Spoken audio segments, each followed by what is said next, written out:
بسم اللہ والصلاۃ والسلام علی رسول اللہ وعلی آلہ وصحبہ اجمعین وبعد اللہم صلی علی محمد وعلی آل محمد کما صلیت علی ابراہیم وعلی آل ابراہیم انک حمید مجید اللہم بارک علی محمد وعلی آل محمد کما بارکت علی ابراہیم وعلی آل ابراہیم انک حمید مجید۔ قرآن کلاس میں خوش آمدید۔ سب سے پہلے ایک سوال ہے اور اس کا ایک جواب اس پہ ڈسکس کرتے ہیں۔ سوال یہ ہے کہ عورت کو اپنے شوہر کی اطاعت کس حد تک کرنی چاہیے؟ کیا عورت اپنے شوہر کی اطاعت اس حد تک کر سکتی ہے کہ شوہر اگر بیوی سے کہے کہ تم اپنے مائکے اپنے ماں باپ کے پاس نہیں جا سکتی تو عورت کو جانا چاہیے یا نہیں جانا چاہیے؟ یا شوہر کی اطاعت کرتے ہوئے وہ اپنے بیمار والدین کا پتہ کرنے جا سکتی ہے یا نہیں؟ اس کی پرمیشن کے بغیر، شوہر کی اجازت کے بغیر اسلام اس بارے میں کیا کہتا ہے؟ بعض لوگوں کا یہ بھی خیال ہے کہ عورت کو نہیں جانا چاہیے کیونکہ شوہر کی اطاعت آ چکی ہے، لہذا اس کی فرما برداری کرتے ہوئے اگر باپ مر بھی جائے، ماں مر بھی جائے تو عورت کو نہیں جانا چاہیے کیونکہ شوہر نے منع کیا ہے۔ کیا اس حد تک بھی اسلام یہ اجازت دیتا ہے؟ اور اگر ایسا اجازت دیتا ہے تو پھر اسلام اور اس کے اندر اخلاقیات کا کیا تصور ہے؟ آئیے اس کو دیکھتے ہیں۔ سب سے پہلی چیز یہ ہے کہ شوہر کی اطاعت کہاں تک ہے، اور شوہر سے مراد کون سے شوہر؟ اسلام کی جب ہم بات کرتے ہیں اور اسلام کی بات کرتے ہوئے جب ہم نکاح کی بات کرتے ہیں اور نکاح پڑھتے ہیں اور اس میں ایک خطبہ ہے، اور خطبہ مسنونہ جو ہے اس کے اندر جو قرآنی آیات ہیں اس کی بنیاد ہی یہی ہے کہ تقوی کے اوپر ہے۔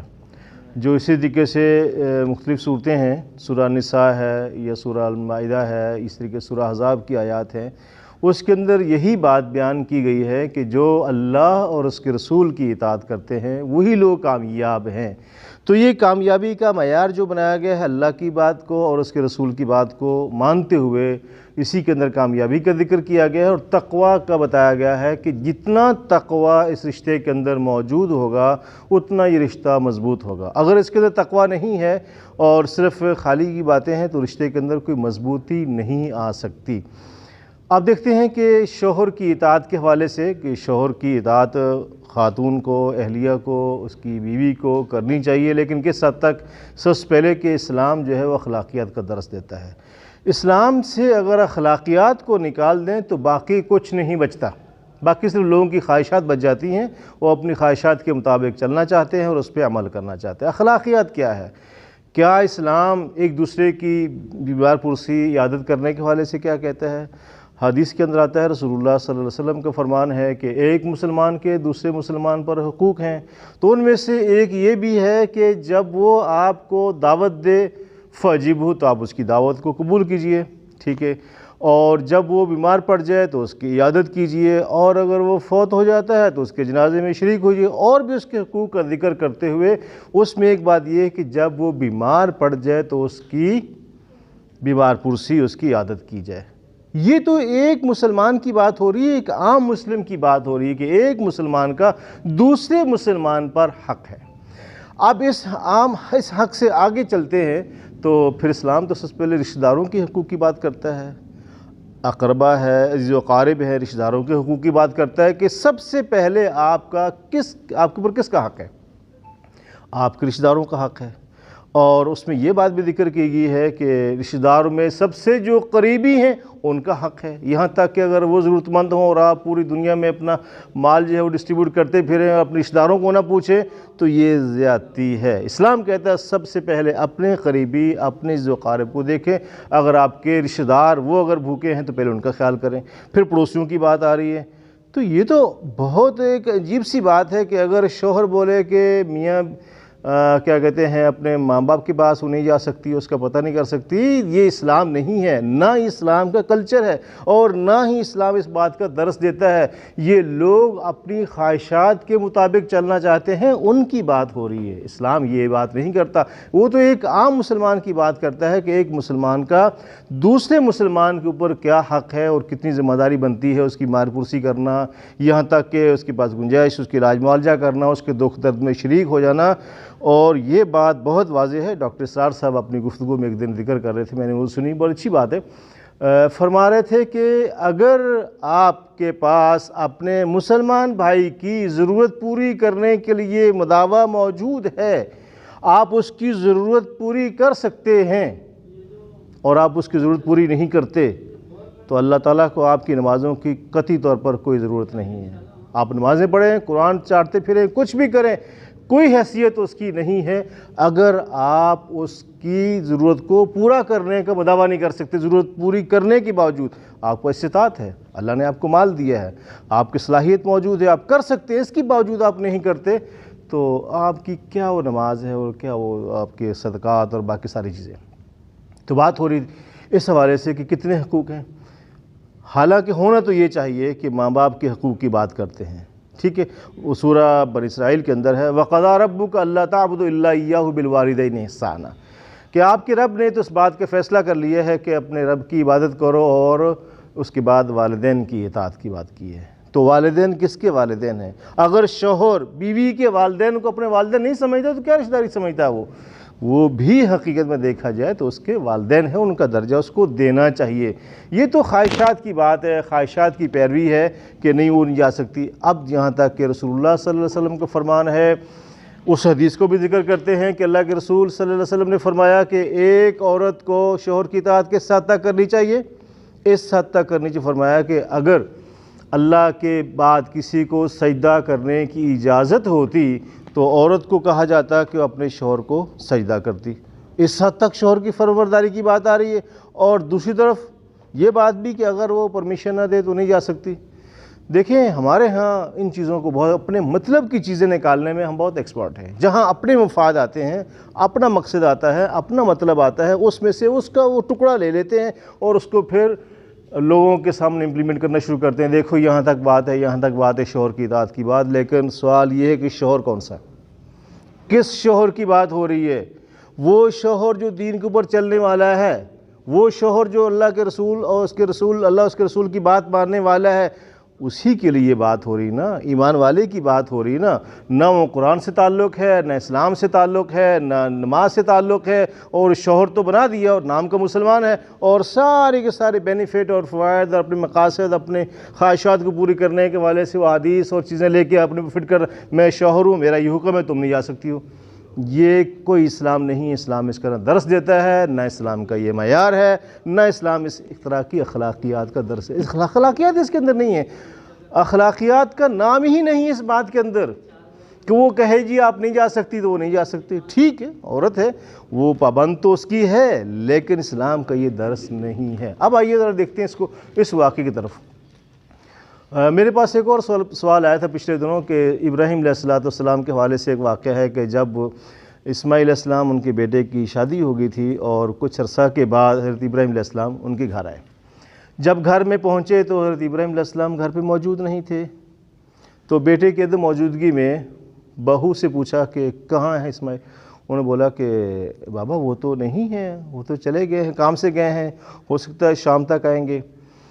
تو سیدنا ابراہیم علیہ السلام گھوڑے پہ سوار تھے، انہوں نے بولا کہ ٹھیک ہے، جب وہ آئیں تو میرا ان کو یہ میسیج دینا کہ انہیں کہنا کہ اپنے گھر کی چوکھٹ جو ہے نا اس کو چینج کر لیں، بدل لیں اس کو۔ بس یہ بتایا ان کو اور چل دیے۔ دوپہر میں یا شام میں سیدنا ابراہیم علیہ السلام واپس آتے ہیں، اور جب واپس آتے تو ان کی اہلیہ ان کو بولتی ہے کہ بابا ایک آئے تھے، ان کا ایسا حلیہ تھا، اس سواری پر آئے تھے اور آپ کا پوچھا تھا، آپ کا میں نے بتایا کہ آپ گھر پہ نہیں ہیں، چلے کام سے گئے۔ تو میسیج انہوں نے یہ دیا ہے کہ گھر کی جو دروازے کی چوکھٹ ہے اس کو بدل لیں۔ تو اسماعیل علیہ السلام نے کیا کیا؟ اس خاتون کو اپنی اہلیہ کو طلاق دے دی تھی، طلاق دے دی۔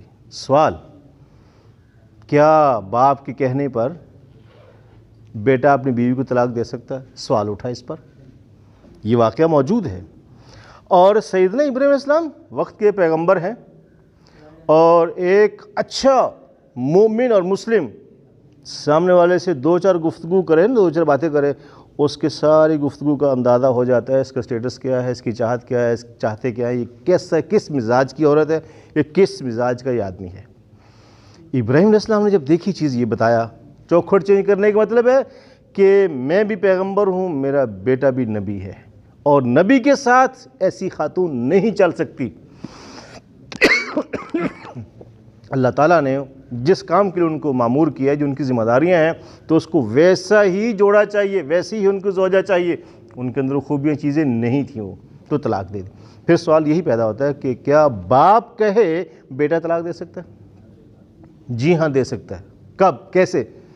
وہ باپ کہے جو پیغمبر کے نقش قدم پہ ہو، بعین ہی نقش قدم پر ہو، اسی طرح جس طرح ابراہیم علیہ السلام تھے، وہ تو خیر نبی تھے لیکن ان کے نقش قدم پر ہو، اور حقیقی معنی میں وہ نبی کا وارث ہو، اور بیٹا بھی اسی طرح کا ہو، وہ بھی نقش قدم پر ہو، وہ بھی نبی کا پیروکار حقیقی معنی میں ہو، باتوں میں نہیں، مردم شماری کا مسلمان نہیں، حقیقی معنوں میں وہ اسی طرح کا ہو، وہ بھی کیا کہا جائے اس کو کہ نبی کا وارث ہو، تو پھر وہ یہ کام کر سکتے ہیں۔